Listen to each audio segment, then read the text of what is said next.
중국의 고전인 어시춘추라고 하는 책에 나오는 얘기입니다. 어느 나무꾼이 있었어요. 하루는 어쩌다가 그의 도끼를 잃어버리게 됐습니다. 아무래도 옆집에 사는 아이가 의심스러웠습니다. 그 아이가 훔쳤다는 생각이 파고들기 시작을 합니다. 그 아이를 유심히 살펴보니까 아이 얼굴 표정이나 하는 몸짓이 참 이상합니다. 왠지 자기를 피하는 것 같습니다. 그 아이가 도끼를 훔쳐간 것이 분명하다 하는 생각이 들었습니다. 그러던 어느 날 나무꾼은 산에서 나무를 하다가 우연히 잃어버린 도끼를 발견하게 됩니다. 그가 실수로 그것에 도끼를 떨어뜨려 놓고서 괜히 옆집 아이를 의심하고 있었던 것입니다. 집으로 돌아온 그는 그 아이를 다시 바라봅니다. 완전히 다르게 보였습니다. 너무너무 천진난만하고 순전한 모습 그 자체였습니다. 얼굴, 표정, 행동 하나하나 어디를 봐도 다른 사람의 물건을 손댈 아이로 보이질 않았습니다. 애초부터 이 아이는 변한 것이 없었습니다. 그 아이를 바라보는 나무꾼의 시각이 달라졌을 뿐입니다. 내가 어떤 마음으로 보느냐, 어떤 눈으로 보느냐에 따라서 사람이 달리 보일 수밖에 없는 겁니다. 이것은 어느 상대방의 문제가 아니라 내 안에 있는 나의 문제입니다. 우리 신앙도 마찬가지입니다. 내가 어떤 눈으로 하나님을 바라보느냐, 하나님을 의심의 눈으로 바라보면 하나님만한 사기꾼이 세상에 또 어디 있을까? 아무도 본 사람도 없는데 천지 만물을 자신이 창조하셨다고 말하고 오직 자기 아들을 믿는 자에게만 영생이 있다라고 말을 합니다. 하나님을 의심하기 시작하면 우리의 신앙은 허무맹랑하기 짝이 없습니다. 그러나 믿음의 눈으로 바라보면 하나님을 부정할 사람이 어디 있겠습니까? 사시사철 꽃이 피고 새들이 노래하고 온 우주가 질서를 따라서 이렇게 아름답게 운행되어져 가는 것을 보면서 하나님이 없다라고 말할 수가 있겠습니까? 문제는 어떤 눈으로 바라보느냐 하는 것입니다. 감사 또한 마찬가지입니다. 똑같은 현실에 처한 두 사람이 있습니다. 한 사람은 불평을 하고 한 사람은 감사를 합니다. 그 안에 있는 마음의 눈에 따라서 달라지게 되는 것이에요. 우리가 믿음의 임계 질량에 대한 얘기를 합니다. 끓는 점, 최고의 정점. 우리가 믿음의 임계 질량을 어떻게 측정할 수 있을까요? 그것은 감사의 수준만큼 그 믿음이 증명되어지는 것입니다. 오늘은 지난 반년 동안 우리 주님께서 우리에게 주신 은혜에 대해서 감사하는 맥주감사 주일입니다.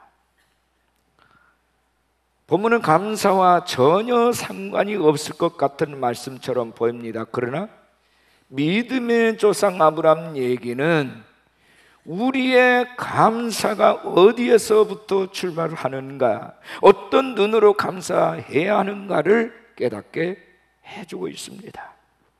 아브라함이 아들 이삭을 하나님께 제물로 드리는 이 창세기 22장은 아브라함의 스토리 중에 최고의 절정에 이르는 사건입니다. 아브라함과 사라는 생리적으로 자녀를 갖기 힘든 아브라함의 나이 100세, 사라의 나이 90세 되었을 때에 기적적으로 아들 이삭을 얻은 사건입니다. 하늘의 별처럼 바다의 모래처럼 네 자손을 많게 하리라는 하나님의 언약의 말씀대로 이루어졌습니다. 이제 이삭의 성년식을 앞두고 그 이삭을 이제 결혼시켜서 하나님의 언약의 말씀대로 하늘의 별처럼 땅의 모래처럼 퍼뜨리겠다라고 하는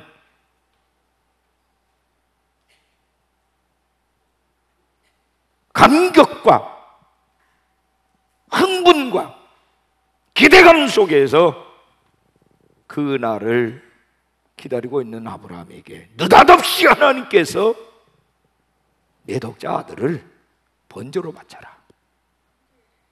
그렇게 말씀하십니다. 여러분 이해가 되십니까? 이해할 수 있나요?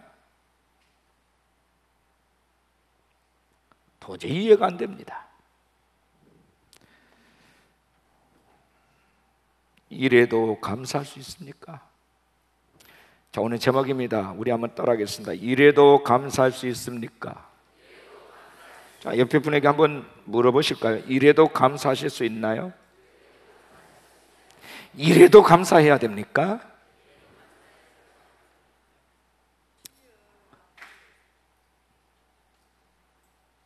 세 가지를 말씀드릴 건데요. 첫째는 아브라함의 시험 속에 그 해답이 들어있습니다. 본문 1절에 하나님은 아브라함을 시험하셨다 했습니다. 괜히 시험했겠습니까? 아브라함에게 있어서 하나님의 약속은 마지막 버팀목이에요. 현실적으로 도저히 이루어질 것 같은 약속 앞에서 의심의 세월들도 많았지만 믿기로 결정을 했고 오로지 그 믿음 하나로 버텨왔습니다. 하나님은 약속하신 대로 이삭을 주셨어요. 믿음의 결과입니다. 이제 조금만 기다리면 이삭을 결혼시켜서 하나님의 언약의 말씀처럼 하늘의 별, 바다의 모래처럼 많은 후손들을 버틸 만반의 준비가 다 되어 있어요. 그런데 갑자기 그 아들 이삭을 번제로 드리라는 거예요. 너무너무 황당한 사건입니다. 여러분 순종할 수 있겠습니까? 지금까지 믿음 하나로 따라왔던 그 하나님을 계속해서 신뢰해야 합니까? 이보다 더 괴롭고 고통스러운 일이 또 있을까요? 이래도 감사해야 합니까? 하나님께서 굳이 이렇게까지 시험해야 될 이유가 무엇이었을까요? 아브라함은 일생 동안 하나님의 약속만을 바라보고 살아온 자의 표본입니다. 그런데 아브라함에게 이삭이 태어나면서부터 변화의 조짐이 있었어요. 하나님만 자리 잡고 있어야 될 그 자리에 이삭이 떡 들어와 있는 거예요. 말로는 하나님이 제일 소중하다 했지만 실제로는 이삭이 더 애틋하고 귀하기만 했습니다. 이삭을 위해서라면 눈도 빼주고 살도 베어주고 대신 죽어질 수도 있어요. 이것은 아브라함의 문제만은 아닙니다. 대부분의 부모들에게 있어서 이 자식은 우상적인 존재입니다. 자식의 아픔과 괴로움은 곧장 부모의 아픔이자 고통이에요. 자식 앞에서는 눈치도 체면도 없습니다. 그렇게 고상한 척 하던 아가씨도 아이를 낳는 순간부터 용감한 아줌마로 돌변을 합니다. 하나님과는 거리가 있어도 자식과는 거리를 두지 않습니다. 아브라함이 그랬습니다. 본문은 바로 이런 점을 암시해 주는 말씀을 하고 있습니다. 1절과 2절을 주목하십시오. 하나님이 아브라함을 시험하시려고 그를 부르시되 아브라함아 하시니 그가 이르되 내가 여기 있나이다. 여호와께서 이르시되 네 아들 내 사랑하는 독자 이삭을 데리고 모리아 땅으로 가서 내가 네게 일러준 한 산 거기서 그를 번제로 드리라. 내 사랑하는 독자 이삭을 데리고 네가 그렇게 사랑하는 그리고 외아들 이삭을 데리고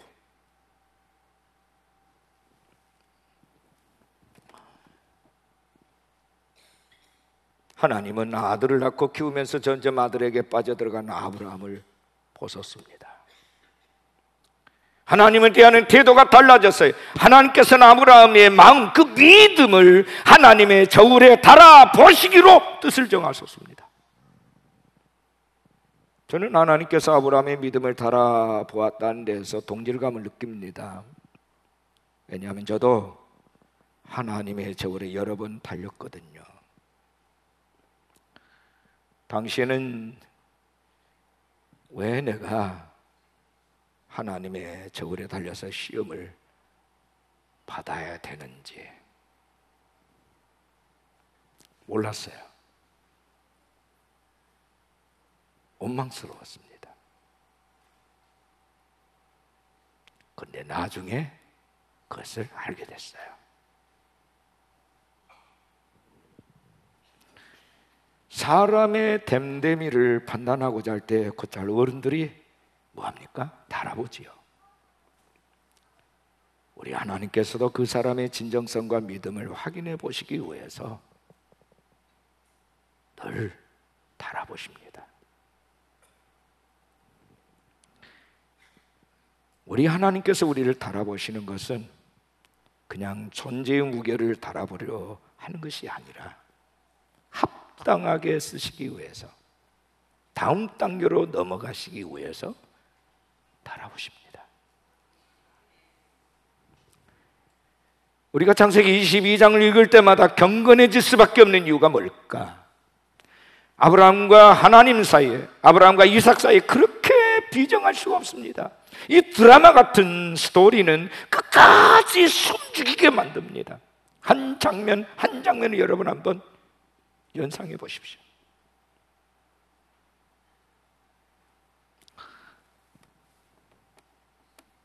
제가 스토리를 엮어볼까요? 장면 1, 하나님의 명령을 받은 아브라함. 아브라함은 즉각 순종했습니다. 아내와 상의조차 하지 않습니다. 상의했을 때 순종할 수 없는 지경에 이를 수 있다는 생각을 한 것이에요. 장면 2, 아브라함의 일행 4사람이 동행을 하고 모리아산을 향하여 떠납니다. 아침 일찍 2 사원과 아들 이삭을 데리고 번제에 쓸 나무를 쪼개가지고 하나님이 지시한 곳으로 갑니다. 장면 3, 2 사원을 떼어놓습니다. 사흘째 되던 날 아브라함이 종들을 산 아래 떼어두면서 돌아올 때까지 여기서 기다려라. 아브라함은 번제에 쓸 장작을 아들 이삭에게 지우고 둘이 모리아산을 향해서 올라갑니다.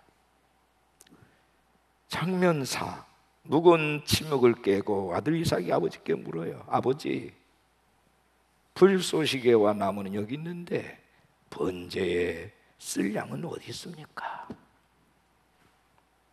아브라함은 아들을 도저히 쳐다볼 수가 없었습니다. 하나님께서 준비해 두셨을 거야.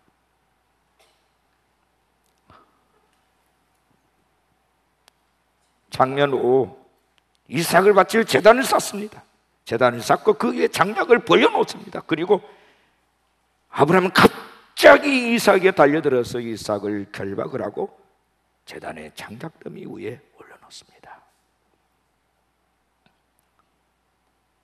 장면 6, 체념한 아들 이삭과 아버지 아브라함은 하염없이 눈물을 흘립니다. 장면 7, 칼을 쳐든 아브라함. 이삭은 아버지 왜 이러십니까? 내가 재물입니까? 나를 죽이려 하십니까? 단 한마디도 하지 않아요. 장면 8, 하나님의 다급한 소리가 들립니다. 아브라함아, 아브라함아, 그 아이에게 내 손을 대지 마라.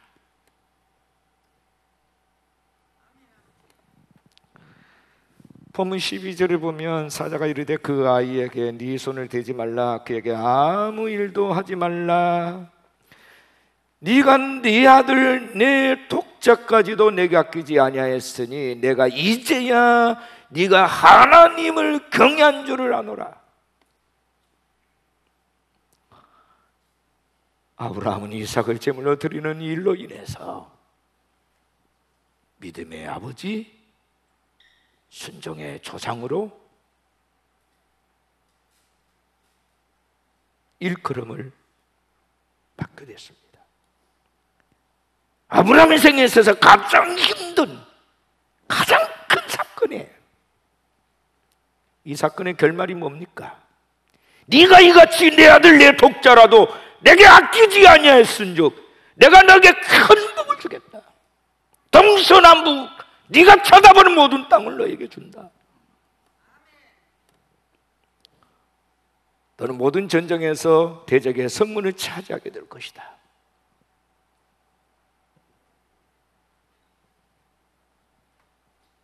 단 한 번에 순종하는 아브라함에게 하나님은 모든 전부를 쏟아부어 주셨어요.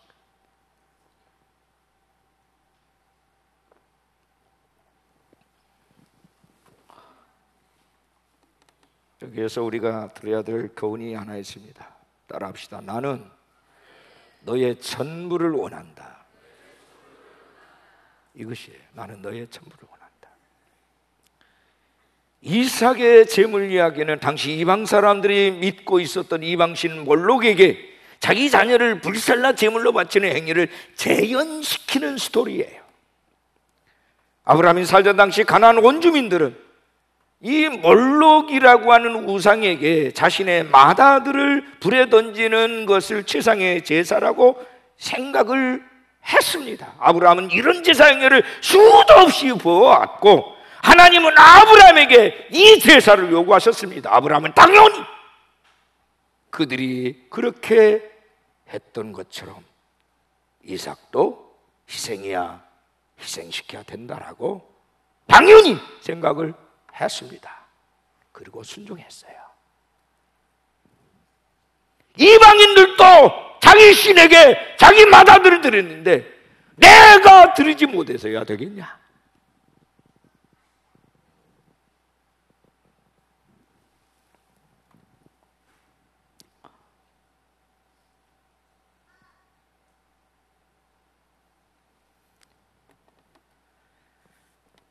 이삭의 재물 이야기는 아브라함의 생에 있었던 단순히 한 에피소드가 아니에요. 하나님은 이 사건을 통해서 하나님과 이스라엘과의 관계를 교훈하고자 하셨습니다. 이스라엘과 맺은 계약을 통해서 하나님은 나는 너희의 전부를 원한다 하는 말씀을 하고 싶으셨어요.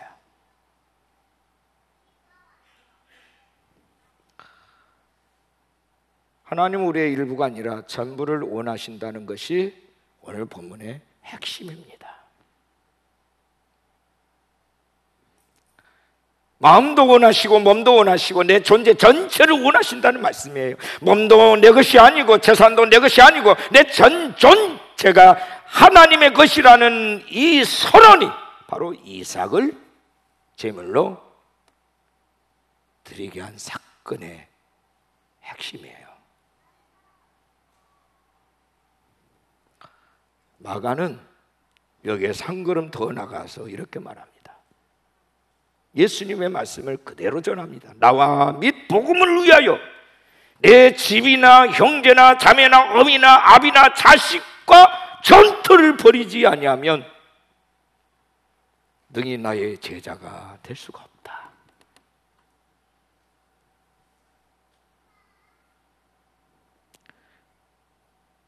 이스라엘 역사에 있어서 끊임없이 도전받았던 것이 바로 이 문제예요. 예언자들은 이스라엘 절기에 성전에 들고 오는 제물만이 하나님의 것이 아니라 너희의 전 존재가 하나님의 것이라고 계속해서 선포했습니다. 너희 이미 지나간 역사도 내가 이룬 것이고 너희가 살고 있는 땅도 내가 준 것이고 너희의 문화와 인물도 내가 보낸 것이고 너희의 희망도 비전도 내 것이다. 그래서 나 여호와가 너의 삶의 원천이다. 이것을 선포하고 있는 사건이 이삭의 제물 얘기예요.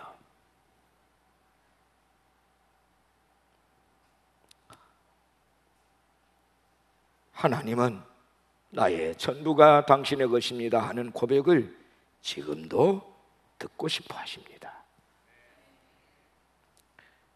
우리는 재산도 내 것, 돈도 내 것, 자식도 내 것, 아내도 남편도 내 것, 내 인생도 내 것, 하나님도 내 것, 천당도 내 것, 이렇게 너무나도 이기적인 마음을 가지고 있어요. 이미 사유화된 삶을 살고 있습니다.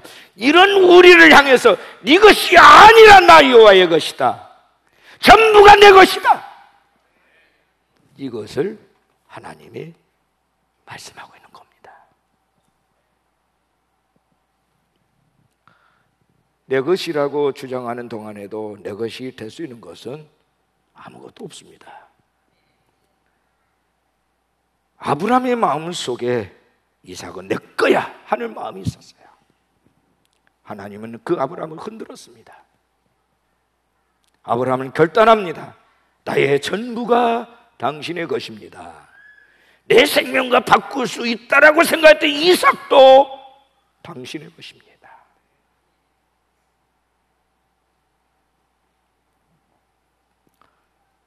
그럴 때 하나님은 그에게 전부를 주셨어요. 그 아들 대신 어린 양을 준비해 두셨고요, 이삭을 아브라함의 품에 다시 돌려주셨습니다. 그리고 이 땅에서 인간이 가질 수 있는 모든 축복을 아브라함과 그 후손에게 다 쏟아붓습니다. 여러분 기억하십시오. 신앙 세계는 어떤 경우에도 회색지대를 용납하지 않습니다. 어중간하거나 미지근한 중간지대란 없습니다. 감사가 무엇입니까? 내 것을 조금 띄워드리는 것이 아니라 모든 것이 당신으로부터 왔습니다. 전부 받으시옵소서. 이것이 감사입니다.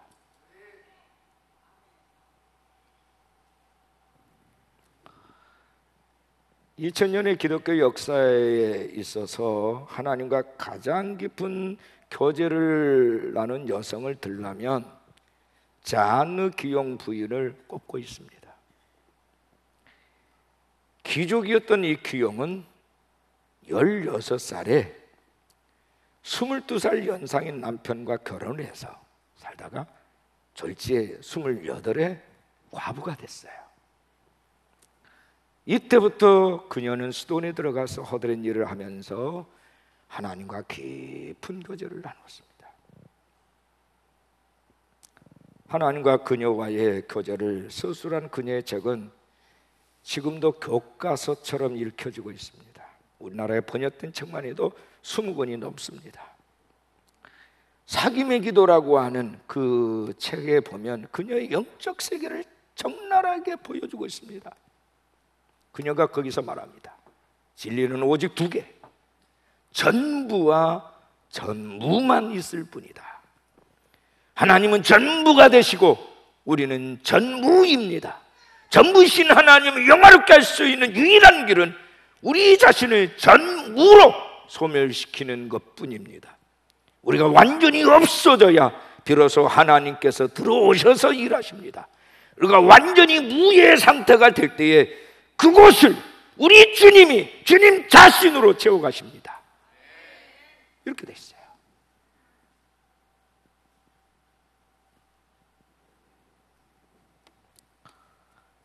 왜 하나님은 이렇게까지 우리에게 전부를 요구하실까요? 우리에게 당신의 전부를 주고 싶어서 그런 겁니다. 전부를 주시기 위해서. 하나님이 전부가 되고 하나님에 대하여 내가 전부가 된 사람에게 하나님의 전부를 주고 싶었던 거예요.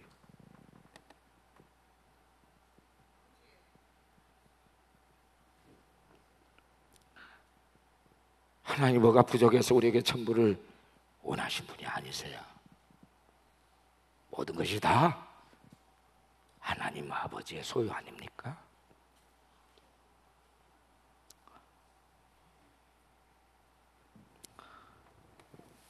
세 번째입니다. 우리 한번 따라 합시다. 내가 전무가 되면 하나님은 나의 전부가 되신다. 따라 합시다. 전무가 되면 하나님은 나의 전부가 되신다. 믿으십니까? 아멘이십니까?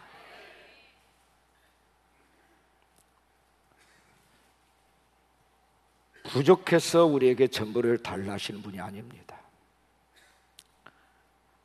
전부를 우리에게 주셨기 때문에 전부를 달라는 것이에요.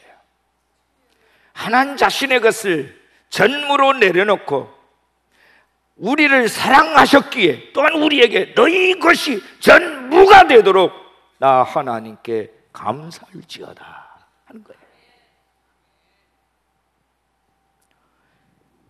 그분이 언제 그렇게 하셨습니까? 아브라함이 전부를 드리는 제사가 있은 지 2000년 후 또 다른 모리아산 골고다에서 하나님께서는 자신의 아들을 우리를 위해서 전부 온전히 다 주셨습니다.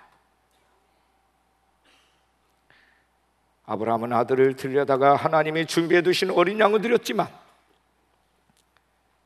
우리 하나님은 진짜 아들이신 예수님을 십자가에 온전한 제물로 내어놓으셨어요.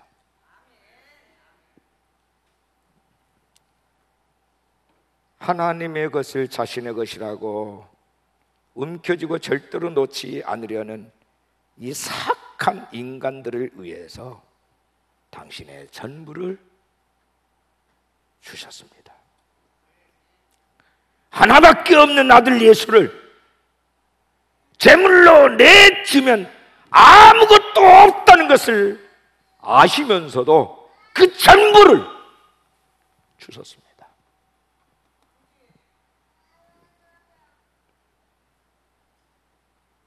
하나님은 당신의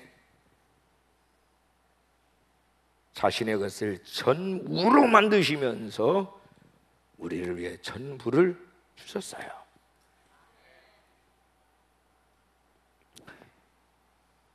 지금 하나님은 아브라함에게 그걸 내놓으라는 거예요.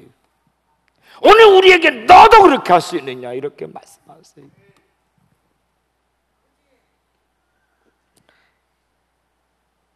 우리는 하나님이 이삭을 바치려 했던 이 제사 얘기, 이 아브라함의 이 제사 얘기가 어느 한 믿음 좋은 사람이 얘기로 치부하고 싶지 않았던 거예요.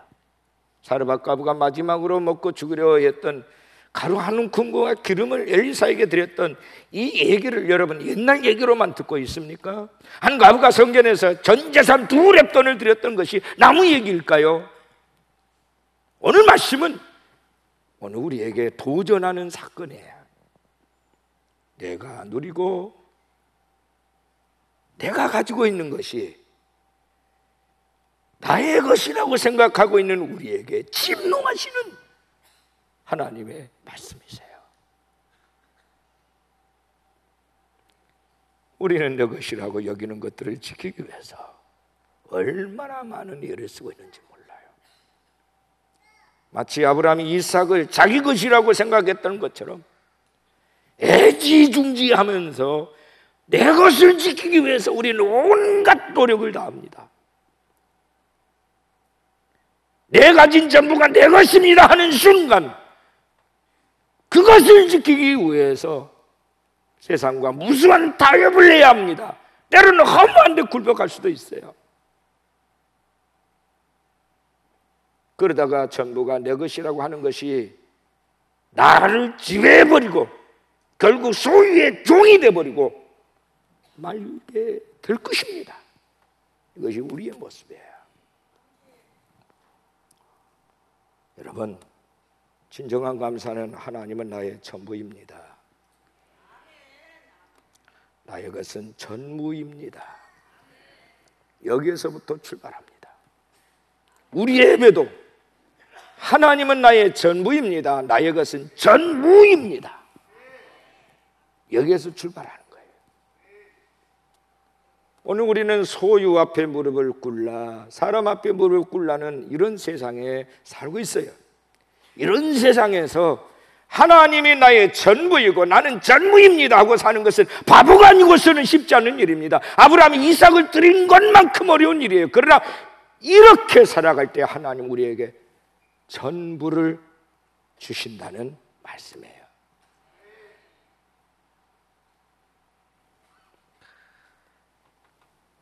이삭의 재물 얘기는 많은 문학 작품의 기초가 되었습니다. 이 중세기부터 내려오는 하인리 이야기라고 하는 좋은 작품이 있는데요. 이 나병, 이 한센스 병에 걸린 이 하인리라는 사람이 자기 자신의 병을 고치는데 있어서 한 소문을 듣게 됩니다. 처녀의 생피가 효염이 있다. 이 소문을 듣고서 처녀를 사서 의사에게 데려왔어요. 처녀를 수술대 위에 눕히고 그녀의 심장에서 생피를 뽑아내려고 의사가 칼을 갈고 있습니다. 그 칼 가는 소리를 들으면서 옆방에서 기다리고 있던 하인리는 내 병을 고치기 위해서 죄 없는 저 처녀를 죽여야 한다라고 하는 이 자괴심 때문에 괴로워합니다. 의사가 처녀의 심장에 칼을 대려가는 순간 의사의 손을 제질합니다. 멈추시오, 멈추시오, 멈추시오. 그때 하늘에서 음성이 들립니다. 내가 하인리 너를 시험하고자 했노라. 처녀를 희생시키지 않는 너는 내 시험에서 통과했다. 그 말이 들리는 순간 그의 온몸에 있던 나병이 치유가 됐어요.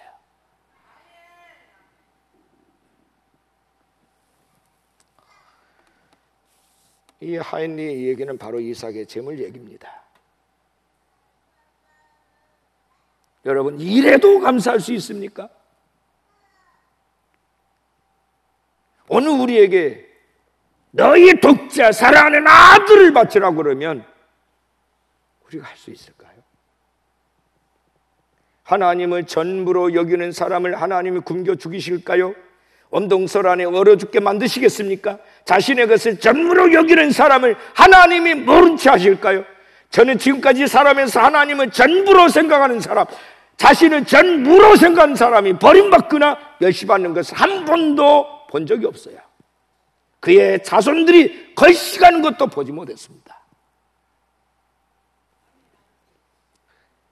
빙점이라고 하는 베스트셀러 작가 미우라 아야코라고 하는 여자가 있습니다. 자신의 기도를 소개한 적이 있는데 그 기도 내용 중에 이런 글귀가 인상적이에요. 하나님, 내가 하나님의 은혜에 익숙하지 않게 해주세요. 무슨 말일까요? 이 미우라는 처녀 시절에 심한 폐결핵을 앓고 오랜 세월 병상에 누워있을 때에 그 남편이 된 미우라 미치오라고 한 사람을 만나게 됐어요. 그의 전도를 받고 예수를 영접했습니다. 하나님의 은혜로 놀라운 기적이 나서 치유가 됐고 5년이나 자신은 문병하고 기다려지는 그 남편과 결혼을 했습니다. 남편에 대한 고마움을 어떤 말로 표현할 수가 없을 정도였어요. 눈물 나도록 고마웠어요. 그런데 몇 년을 같이 살다 보니까 점점 그 고마운 마음이 시들어가기 시작합니다. 남편과 함께 사는 것이 익숙해지면서 모든 것이 당연한 것으로 여겨졌습니다. 남편에게 신경질을 내고 화도 내고 미워하기도 했습니다. 어느 날 기도 중에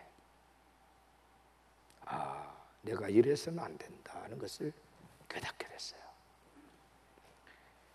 그녀는 하나님 앞에 기도했습니다. 하나님, 내가 하나님의 은혜에 익숙하지 않도록 해주세요.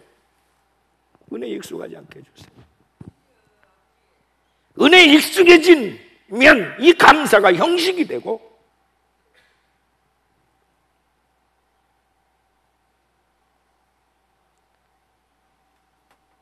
어느 사이에 감사하는 마음이 불평하는 마음으로 바뀌어집니다. 매일매일 이것이 감격이 되지 않냐고 감동이 되지 않으면 하나님이 주신 은혜가 퇴색이 돼요.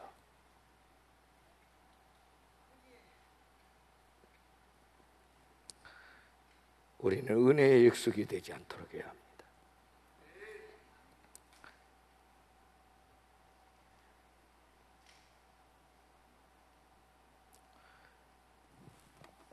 한국의 장로교 선교사로 왔던 원도드 목사의 기도가 있습니다.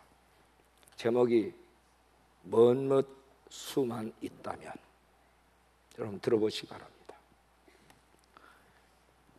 걸을 수만 있다면 더 큰 복은 바라지 않겠습니다. 누군가는 지금 그렇게 기도를 합니다.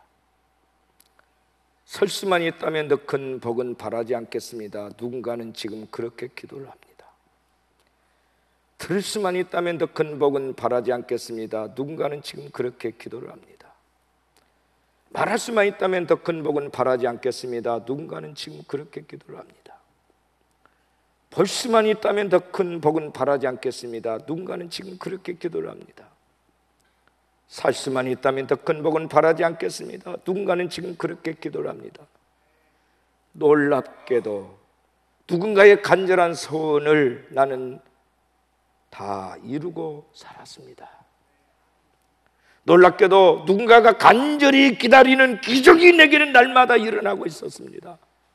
부자가 되지 못해도, 빼어난 예문은 아니어도, 지혜롭지 못해도 내 삶에 날마다 감사하겠습니다. 날마다 누군가의 소원을 이루고, 날마다 기적이 일어난 나의 하루하루를, 나의 삶을 사랑하겠습니다. 사랑합니다. 내 삶을, 감사합니다. 내 인생을. 이런 시예요.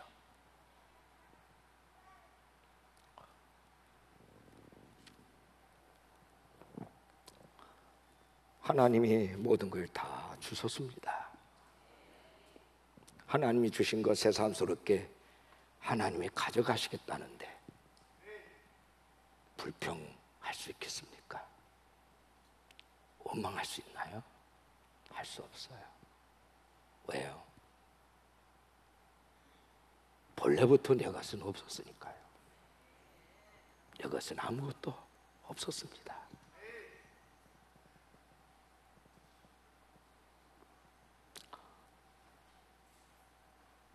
있어야만 감사할 수 있나요?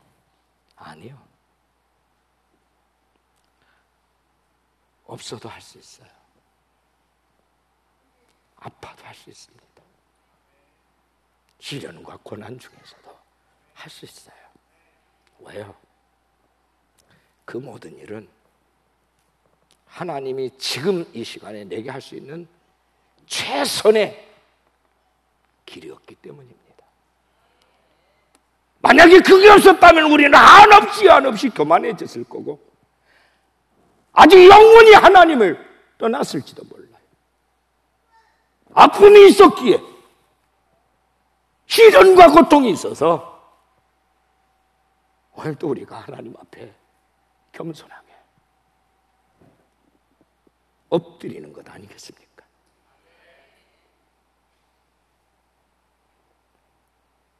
이래도 감사할 수 있습니까? 모든 것이 다 빠져나가도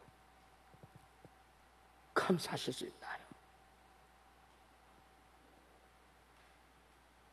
내 목숨만큼이나 중요한 내 자식을 제물로 내놓으라 해도, 내가 그렇게 중요하게 여기는 내 명예를 거두셔도 감사할 수 있습니까?